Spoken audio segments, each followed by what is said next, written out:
نصلي على رسوله الكريم أما بعد.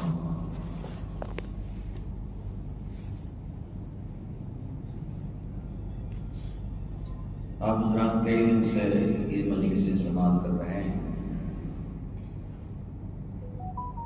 تلاوت بھی ہو چکی، نعت پاک بھی ہو چکی، تو اب کچھ دو چار باتیں عرض کرنی تھی. ہمارے حضرت قاری صاحب پاکستان کے رہنے والے ہیں، انہوں نے کچھ ارشاد فرمایا. دارالعلوم دیوبند کے اکابر اور بزرگوں سے متعلق سب سے پہلی بات تو آپ یہ سمجھیں، جنہوں نے دیوبند میں پڑھا ہے، رہے ہیں، اس کو جانتے ہیں کہ حضرات اساتذہ دارالعلوم دیوبند پہلے بھی اور آج کے بھی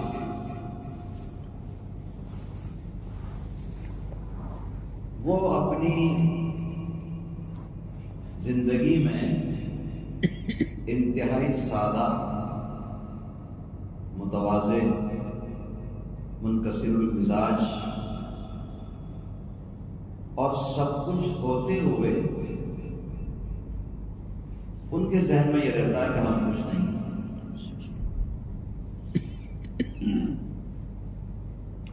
دیوبند کی اب تو پوری دنیا میں شہرت ہے، لیکن ایک وقت وہ تھا کہ جہاں دیوبند کے ہمارے اکابر بزرگ جاتے تھے ان کے لیے وہاں کی زمین تنگ ہوتی، کوئی ان کی بات سننے والا نہیں ہوتا، ان کو ٹھہرانے کے لیے کوئی تیار نہیں ہوتے. علماء دیوبند کھول کر اپنی مسلک مذہب، اور ان کا مسلک مذہب کیا ہے، حضرات صحابہ کا مسلک اور مذہب، اس کی ترجمانی کرنا ان کے لیے دشوار ہے. لیکن ان کی سادگی، جب کوئی ان کو قریب سے دیکھتا تو ان کی سادگی، ان کی تواضع اور استقامت علی الحق اور ان کا اعلیٰ درجے کا اخلاص، وہ اتنا متاثر کرتا تھا لوگوں کو کہ جو ان کو دیکھ لیتا تھا یا ان سے قریب ہو جاتا تھا پھر وہ ہمیشہ ان کا ہو جاتا. ہم نے جن اساتذہ کو دیکھا ہے ان کی بات کر لیں، ان کے اکابر تو بہت بڑے تھے. میں خادم تھا حضرت اقدس مولانا نصیر احمد خان صاحب شیخ الحدیث رحمۃ اللہ علیہ. 32 سال انہوں نے دارالعلوم دیوبند میں بخاری شریف پڑھائی اور حدیث کی کتابیں پڑھاتے ہوئے 40 سال گزر گئے. صرف بخاری 32 سال، اس سے پہلے اور تحاوی شریف، مسلم شریف اور کتاب. تو شمائل ترمذی میں آپ صلی اللہ علیہ وسلم کے جو احوال مذکور ہیں، آپ کیسے چلتے تھے، آپ کیسے کھاتے تھے، آپ کس طرح گفتگو کرتے تھے، آنے والے مہمانوں کے ساتھ آپ کا کیا عمل اور برتاؤ ہوتا تھا، ہم نے ساری چیزیں حضرت اقدس مولانا نصیر احمد خان صاحب کی حیات میں دیکھی. کوئی بھی مہمان آتا، عام طور پر اہل علم بھی آتے تھے یا اہل علم بھی نہیں آتے تو دیندار لوگ عام طور پر آتے ہیں بڑوں کے پاس، تو حضرت اس طرح اکرام کرتے تھے جس طرح اپنے برابر کے عالم کا یا اپنے سے بڑے عالم کا احترام کرتے.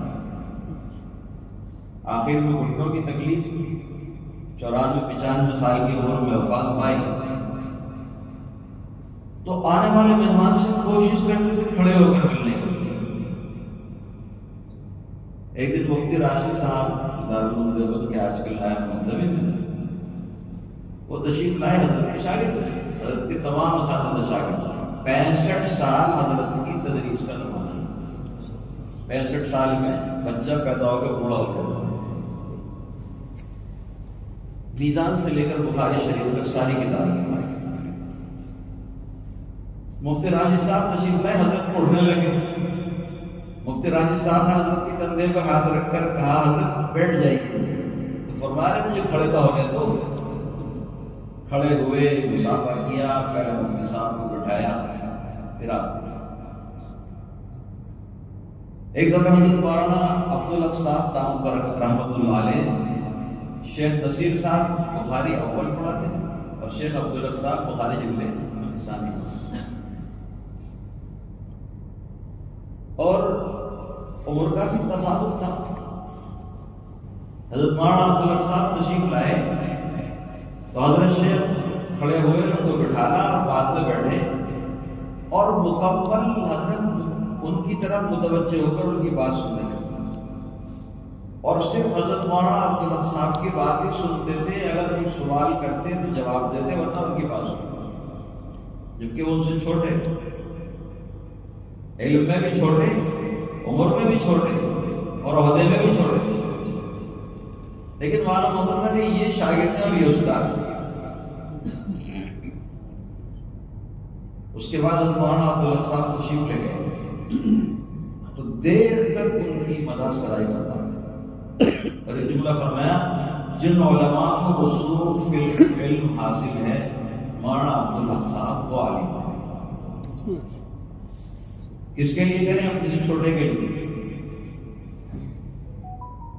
آپ جب گفتگو فرماتے ہیں مولانا تو آپ نے دیکھا ہوگا جنہوں نے پڑھا ہے ایک حرف کبھی کوئی زبان سے کٹتا نہیں. آپ صلی اللہ علیہ وسلم کے بارے میں روایت میں آتا ہے کہ ہر جملہ الگ الگ بولتے ہیں. آج کل کے عرب لوگ تو معلوم ہوتا ہے کھچڑی بنا کے بولتے ہیں، ایک سیکنڈ میں سلام کلام خیریت سب اور ایجاد دیکھ رہے ہیں ہم. لیکن آپ صلی اللہ علیہ وسلم کا طرز گفتگو، ہر کلام جملہ ایک دوسرے سے واضح. آپ مولانا کو ہم نے دیکھا بالکل اسی طرح، مشہور تھا کہ تو اردو میں تجوید سے بولتے ہیں اور کبھی بدر الغلط ان کے کلام میں نہیں آتا، بس جو جملہ نکل گیا نکل گیا. اور حدیث کا اتنا ادب کہ بچے جب عبارت پڑھتے تو فرماتے تھے بالکل صاف صاف عبارت پڑھو، جیسے تدویرن قرآن پاک پڑھتے ہیں اس رفتار سے. حضرت مفتی سعید احمد صاحب پارنپوری کے ہیں اور حضرت مولانا نصیر احمد خان صاحب کے ہیں خصوصی اہتمام تدویرن حدیث پڑھنی. اور مولانا نصیر احمد خان صاحب نے ارشاد فرمایا کہ یہ احادیث آپ صلی اللہ علیہ وسلم کی کلام اور گفتگو کی حکایت ہے، تو گویا یہ آپ کی گفتگو ہے اور آپ جیسے گفتگو فرماتے تھے اسی طرح آپ کی ان احادیث کو پڑھنا ہے. اور جہاں لفظ صلی اللہ علیہ وسلم آئے، آپ کا نام آئے، تو ہر شخص کو درود شریف پڑھنا ہے. آج دنیا والے میری اس بات کو سنیں اور سنیں گے کہ حرمین شریفین کے بعد اگر دنیا میں کوئی درسگاہ ہے جس درسگاہ سے سب سے زیادہ درود پاک نبی کریم صلی اللہ علیہ وسلم کی ذات اقدس پر پڑھا جاتا ہے، وہ دارالعلوم دیوبند ہے. ہر طالب درس کا گونج جاتی ہے صلی اللہ علیہ وسلم صلی اللہ علیہ وسلم. جو لوگ ہندوستان میں بیٹھ کر عرب کے لیے درود و سلام بھیجتے ہیں وہ صرف اپنے گھر مسجدوں میں بیٹھ کر پڑھتے ہیں. لیکن علماء دیوبند، اکابرین دیوبند، وہ درود کے بغیر زندہ نہیں رہ سکتے. درود پاک ان کی حیات ہے. حضرت گنگوئی مولانا رشید احمد صاحب گنگوئی رحمۃ اللہ علیہ نے ارشاد فرمایا کہ آپ صلی اللہ علیہ وسلم کا امت پر یہ حق ہے کہ ہر امتی 300 مرتبہ کم از کم آپ پر درود پڑھے. 300 مرتبہ. کہاں دوسرے لوگ 300 مرتبہ روزانہ درود پڑھیں؟ ایک دفعہ شور مچا کر درود پڑھنے کا نام درود نہیں. اور ہمارے اکابر جو اپنی خاندانیں چلاتے ہیں، اپنے شاگردوں کو بتاتے ہیں، ان تسبیحات میں درود شریف کی مستقل تسبیح ہوتی ہے. اس لیے کہ آپ صلی اللہ علیہ وسلم کے اتنے احسانات ہیں امت پر کہ آپ ان کو ادا نہیں کر سکتے، بس ایک درود شریف کا ذریعہ ہے کہ آپ پڑھیں تو آپ کے احسانات کی ادائیگی ہو جائے گی۔ حضرت گنگوہی رحمۃ اللہ علیہ فقیہ النفس، علامہ شامی رحمۃ اللہ علیہ کے بارے میں اہل علم کہتے ہیں کہ وہ امت کے بہت بڑے فقیہ ہیں اور ان کی کتاب سے فتویٰ دیا جاتا ہے، لیکن حضرت گنگوہی رحمۃ اللہ علیہ ان کے مقابلے میں بھی فقیہ النفس، بڑے فقیہ۔ آپ صلی اللہ علیہ وسلم کے ادب اور احترام کا یہ حال ہے، ایک صاحب حج کر کے آئے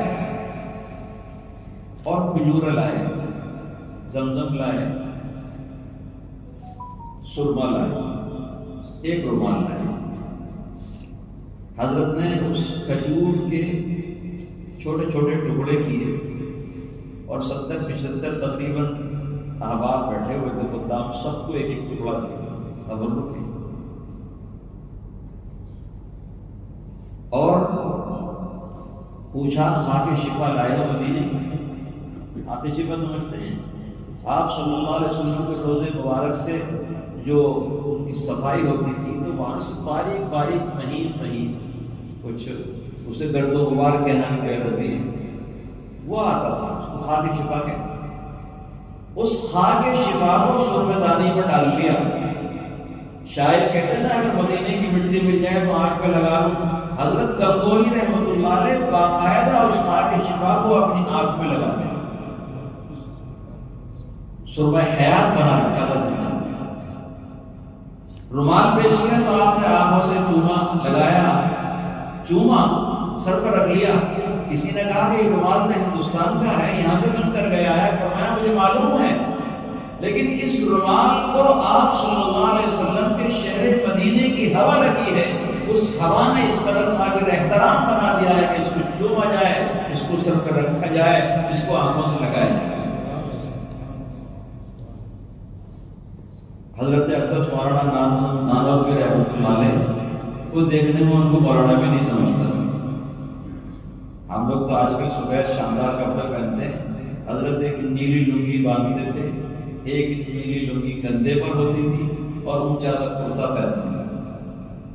انگریز سے ساری عمر لڑتے رہے لیکن انگریز آپ کو پہچان نہیں سکتے۔ مخبری ہوتی یہاں ہے، فوج پہنچتی، پولیس پہنچتی، پہچانتی نہیں، چھتا مسجد میں آ گئے۔ پوچھا مولانا قاسم کہاں ہے؟ حضرت سے پوچھا تو حضرت 2 قدم پیچھے ہٹے، فرمایا کہ تو یہیں تھے۔ راو عبد الرحمان خان صاحب ہیں، دیوبند کے قریب ایک جگہ ہے، وہاں جا کر آپ چھپ گئے، پولیس پہنچ گئی۔ راو صاحب بہت گھبرائے، کہیں ایسا نہ ہو کہ میرے مکان سے حضرت گرفتار ہو جائیں تو میرے لیے بڑی سرخی ہوگی یہ بات۔ تو حضرت نے فرمایا راو صاحب سے، آپ کی گھبراہٹ مجھے گرفتار کر دی، آپ یہاں سے نکل جائیں۔ اور حضرت کرسی پر اس بلڈنگ کے کوٹھی کے گیٹ پر آ کر بیٹھ گئی جیسے نوکر بیٹھتا۔ پولیس افسران آئے، مولانا قاسم کہاں ہے؟ فرمایا کہ دیکھ لیجیے گھر میں۔ اور آپ پولیس والوں کے ساتھ گئے، ایک ایک کمرہ کھول کر دکھایا، حضرت صاحب بھی نہیں۔ وہ چلا گیا کہنے کا مخبر نے خبر غلط دی ہے، حضرت یہاں نہیں، اور حضرت خود کمرہ کھول کے دکھا رہے۔ تو حضرت کی وجاہت ایسی تھی کہ لوگ سمجھ نہیں پاتے تھے۔ انگریز سمجھتا تھا جو ہماری فوج سے، ہماری حکومت سے ٹکرا رہا ہے، وہ جیسے دلی کے بڑے خوبصورت سفید علماء ہوتے تھے اسی طرح کوئی مولوی ہوگا، لیکن حضرت ایک معمولی درجے کے آدمی نانوتے سے آ رہے ہیں دیوبند کو۔ کسی نے پوچھا رہے اللہ جی سود کا کیا بھاؤ ہے؟ سود جس سے کپڑے بنتے، حضرت نے فرمایا کہ کپڑا بننے والا ہے سود بیچتا ہوگا۔ تو حضرت نے فرمایا ابھی مارکیٹ بازار جانا نہیں ہوا، اس لیے مجھے معلوم نہیں۔ انتہائی سادگی،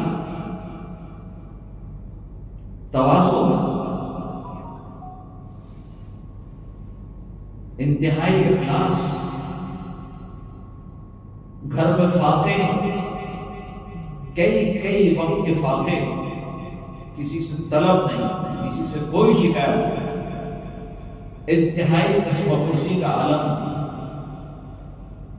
افلاس، تندرستی، لیکن اللہ تعالیٰ کا تعلق، اللہ سے تعلق اتنا مضبوط تھا کہ اللہ تعالیٰ نے اس تعلق کی بنا پر ان کو شہرت کے آسمانوں پر پہنچا دیا، اور ان کی محبت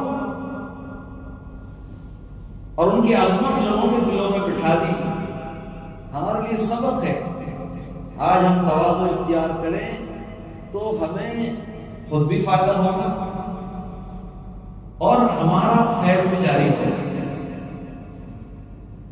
ہمارے اکابر سارے علوم کے جامع ہوتے ہوئے وہ سمجھتے تھے کہ ہم کچھ نہیں، سب انتہائی پرمشقت عبادت کرتے ہوئے سمجھتے ہم کچھ نہیں کرتے، اور ہم تھوڑا سا کرنے کے بعد سمجھتے کہ ہم نے سب کچھ کر لیا۔ اور آج تو کیمرے کا دور ایسا آ گیا ہے کہ اگر کسی کو الٹی سیدھی 2-4 آیتیں پڑھنی آ گئی ہیں، کہ 2-4 صورتیں آ گئی ہیں، تو گھر میں بیٹھ کے ویڈیو بناتا ہے شاندار اور اس کو ڈاؤن لوڈ کر دیتا ہے، تو سنو میرے فیس سے پھیل جا گیا۔ یہ دور ایسا چل گیا ہے، اور آج کل تو قاری بھی اسی نیٹ سے پیدا ہو رہے ہیں۔ قاریاں بھی 2 قسم ہیں، ایک وہ جس نے استاد سے باقاعدہ پڑھا ہو، اور ایک وہ جو فارم کے برغے کی طرح سے نیٹ سے پیدا ہوا، اس کا بھی کوئی باپ نہیں، اور یہ بھی یتیم ہے بیچارے۔ جہاں مصریوں نے ایرانیوں نے کھینچ دیا وہاں کھینچ رہے ہیں۔ نب اور لحن لہجہ تجوید کے موافق ہے نب تو مطلوب ہے، اور تجوید کے حدود سے باہر نکلتا ہے تو رب قاری بالقرآن والقرآن یلعنہ، اس کا ملتا مگر چل رہا ہے کام۔ ایک اور صحیح، ایک سانس میں لمبی پوری سورت پڑھ دو، سورہ فاتحہ پوری پڑھ دی، مفلحون تک پڑھ دیا، مجموعہ شروع میں چرا اللہ سبحان اللہ۔ معلوم ہوتا ہے محفل قرات نہیں، محفل سماع قوالی شاعرانہ انداز، اور اس ایک صورت پہ ایک سانس میں پوری کرنے میں کتنی جگہ سانس کی چوری کرتے ہیں اور کتنے حروف کی صفات کو حذف کر دیتے ہیں، یہ اہل فن جانتے ہیں، اہل فن بیٹھ کے گھڑتے ہیں کیا قرآن کا ستیہ ناز کر رہے ہیں۔ مگر یہ ایک دور ہے، اس لیے جن حضرات نے اساتذہ سے پڑھا ہے، اساتذہ کی ڈانٹ کھائی ہے اور پہلے زمانے میں مار کھائی ہے، تو مارنا بڑا مشکل ہے۔ کڑوی کسیدی ان کی باتیں سنی ہے، آپ ان کی تلاوت سنیے اور دوسروں کی سنیے، بہت زمین آسمان کا فرق۔ میرے استاد محترم جن سے میں نے آخری مشق کی ہے وہ حضرت مولانا قاری احمد اللہ صاحب تھے گجرات میں، ابھی شعبان میں انتقال ہوا، حضرت جلسے میں سب نہیں ہوتے۔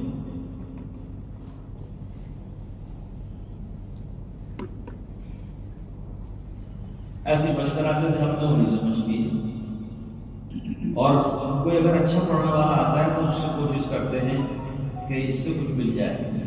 ابھی قاری صاحب نے تلاوت کی، ماشاءاللہ بہت خوبصورت تلاوت کی، قاعدے ضابطے سے، لہجہ بھی اتنا اچھا، اور شاید کھانا کھا کر ہمیں بھی انداز نہیں ہے آج، تو اس کا اثر تو ہوتا ہے، لیکن یہ کہ پڑھنا، جس نے استاد سے پڑھا ہے نا، وہ تو اپنی جگہ پتھر کی لکیر ہوتا ہے۔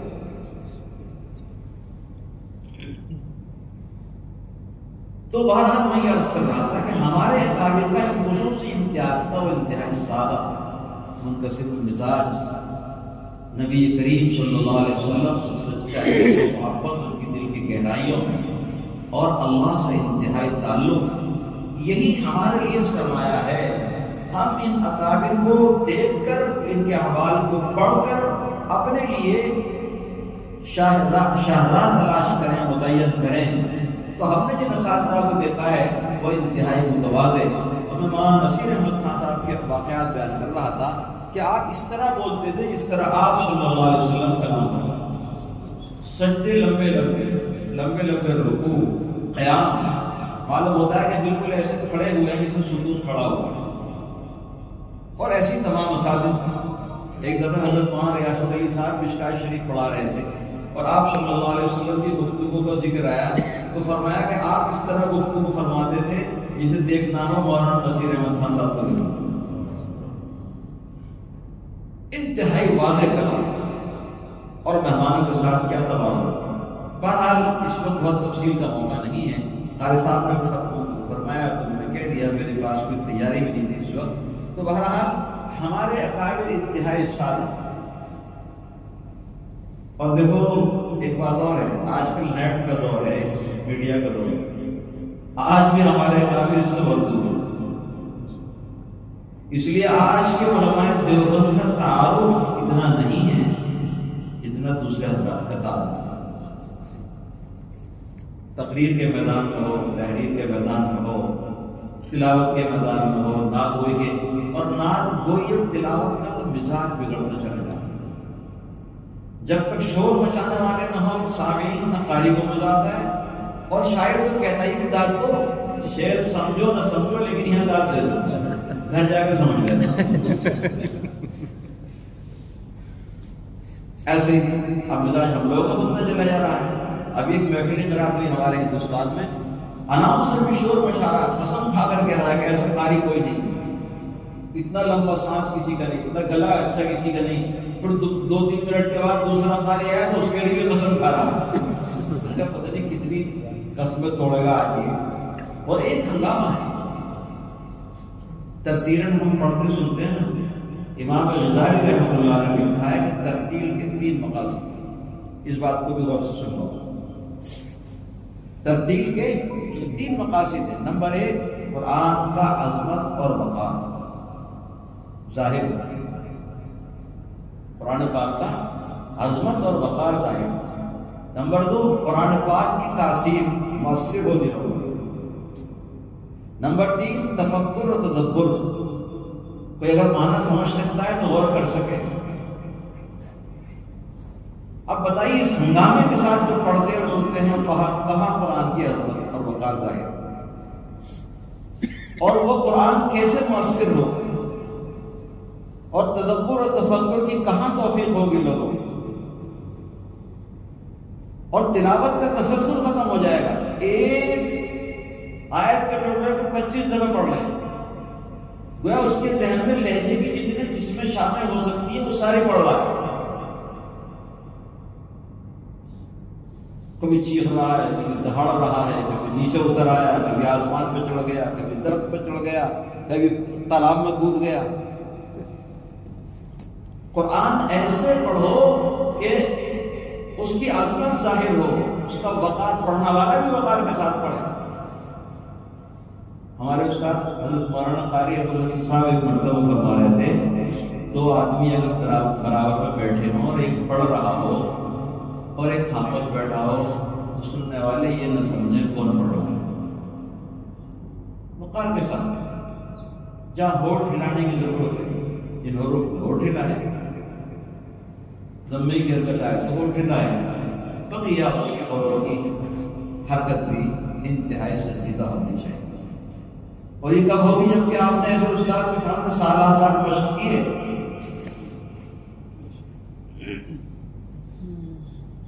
ہمارے قاری استاد ہیں دوسرے حضرت مولانا قاری جمشید علی صاحب، انہوں نے بچے سے کہا پڑھو، سن رہے تھے تو اس نے لفظ کذالک ادا کیا تو ایسے کیا کذالک کذالک، قاری صاحب نے کہا یہ کیا مصیبت آئی تیرے، وہ مٹیڑا کر کے تھوڑی کذالک نکلتا ہے۔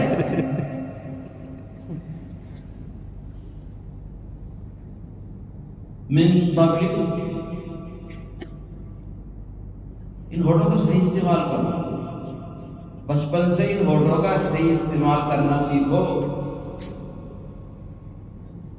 اللہ تعالیٰ کے اس کلام میں یہ عجیب کمال ہے، ایسا لگتا ہے کہ اللہ تعالیٰ نے اس جبڑے کی حیات کو اپنے کلام پاک پڑھنے کے لیے بنایا ہے، جسے ہم سمجھتے قورمہ کھانے، بریانی کھانے کے لیے بنایا ہے۔ اندر سے آپ سانس نکالیں گے تو سب سے پہلے آپ کے سانس آپ کے حلق میں آئے گا، وہاں سے شہ روک نکل جائے گا، وہی آواز اندر آئے گی زبان میں، کہیں جیب نکلے گا، کہیں دال نکلے گا، کہیں کاف نکلے گا، کہیں کاف نکلے گا، کہیں اور حروف نکلے گا، وہی آواز ہوٹوں تک آ جائے گی تو با نکل آئے گا، میم نکل آئے گا، واو نکل آئے گا، فا نکل آئے گا۔ یہ سارے اجزا فٹ کر رکھے اپنے، کوئی غور تو کرے۔ اور یہ سب چیزیں اساتذہ کے سامنے بیٹھ کر پڑھنے سے سمجھنے سے آئیں گی۔ تو بہرحال ہمیں اخلاص، تواضع، عاجزی، انکساری اختیار کرنی چاہیے، اور تلاوت قرآن پاک میں سنجیدگی اور وقار مقبوض خاطر رہنا چاہیے ہمارے سامنے، اور صرف ہم یہ خیال کریں کہ اللہ کا کلام ہے، ہم اللہ کو راضی کرنے کے لیے پڑھ رہے ہیں۔ بندے سبحان اللہ صلی اللہ کہیں نہ کہیں، آپ کو پڑھنا ہے، آپ کا اللہ سن رہا ہے۔ اللہ کو راضی کرنے کے لیے پڑھیے، اللہ تعالیٰ سن رہے ہیں۔ قرآن کی آواز سے جب قاری پڑھتا ہے تو اللہ تعالیٰ قاری کی آواز سے، یعنی قرآن اتنی کان لگا کر سنتے ہیں، کسی اور چیز کو نہیں سنتے، اور اللہ تعالیٰ انتہائی خوش ہوتے ہیں۔ روایت میں مثال آتی ہے، کسی شخص نے پانی کی پرورش کی، پالا بڑھا اس کو پالا پوسا تیار کیا، گانا سکھایا، جب خوب گانے کی ماہر ہو گئی تو دوستوں کی محفل میں بیٹھ کر اس سے گانا سنتا ہے، وہ کتنا خوش ہوگا اگر میں نے اس کو تیار کیا۔ اس سے زیادہ اللہ تعالیٰ جب کسی قاری کی تلاوت سنتے خوش ہوتے، تو ہم اللہ کو خوش کرنے کے لیے پڑھیں تو اللہ خوش ہو بھی رہے ہیں، اور انشاءاللہ جب یہ جذبات ہوں گے ہمارے تو اللہ تعالیٰ انعام و اکرام بھی ہمیں نوازیں گے۔ اور سب سے بڑا انعام تو یہ ہے کہ اللہ نے آپ کو، ہم کو قرآن پڑھنے کے لیے منتخب کر لیا ہے، اس سے بڑا کوئی انعام نہیں۔ اگر کل کی تلاوت اللہ کو پسند تھی تو اللہ نے آج پڑھنے کی توفیق دے دی، ورنہ کل ہی بھگا دیتے۔ میری رات بہت طبیعت خراب تھی، پورے دن طبیعت خراب ہوئی، رات 1 بجے کے بعد میری ڈاڑھ میں تکلیف شروع ہو گئی، اور جانتے ہیں آپ یہ ایسی ہوتی ہے کہ پھر نیند نہیں آتی، پورا دن اسی میں گزرا، تو میں تو اس کا اہل بھی نہیں آ جاتا۔ لیکن اللہ چاہتے ہیں کہ آپ پڑھو، اور اللہ چاہتے ہیں آپ سے کہ آپ سنیں۔ آپ آگے، میں بھی آ گیا، میں نے پڑھ لیا، پھر بہت زور سے نہیں پڑھیں گے، آہستہ پڑھیں گے، یہی تو ہوگا۔ 1 گھنٹے تلاوت نہیں کریں گے، 10 منٹ کر لیں گے، تو ہم سمجھتے ہیں کہ آج کی تلاوت ہوئی ہماری سب کی، اس لیے کہ اللہ نے کل کی قبول فرما دی، کل توفیق دی، پہلے والی قبول ہو گئی۔ تو اللہ کے راضی کرنے کے لیے پڑھو، اللہ کو خوش کرنے کے لیے سنو۔ اللہ تعالیٰ ہمارے دلوں میں مکمل اخلاص پیدا فرمائے، اور اس کے پڑھنے اور سننے پر ہمیں اجر عظیم عطا فرمائے، اور اپنے اکابر کے نقش قدم پر چلنے کی توفیق عطا فرمائے۔ السلام علیکم ورحمۃ اللہ وبرکاتہ۔ Thanks for watching. Don't forget to like, comment, share and subscribe to Al Wahid channel.